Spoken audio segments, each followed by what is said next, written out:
Mijn hartje goed, ja. Internationale politiek en oorlog draaien om olie, dat hoor je. Olie. Dat olie een cruciale rol speelt. Het afzetten van Gaddafi.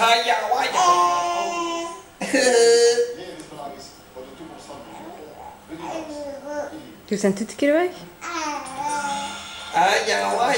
Heeft de voormalige topman van Eruit. gesteld voor psychische mishandeling. In 2008 en 2009 maakte de van Frans Telecom een einde aan hun leven. Dat zou het gevolg zijn van de reorganisatie die wordt.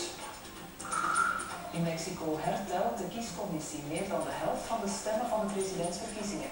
Dat is op vraag van de verliezende kandidaat.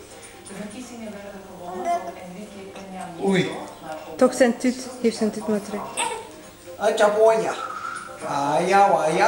opnieuw de grens over Pakistan verbood dat vorig jaar 24 van hun militairen. VS heeft zich hiervoor nu verontschuldigd. Het Amerikaanse leger verliest op dit moment meer manschappen door zelfmoord. Ah, wat? Heb je mij gezien? Dit jaar heeft gemiddeld 1 militair per dag zichzelf van het leven genomen. Het gaat om soldaten die terugkeren van recente missies in Irak of Afghanistan. Wat doe je? Moet je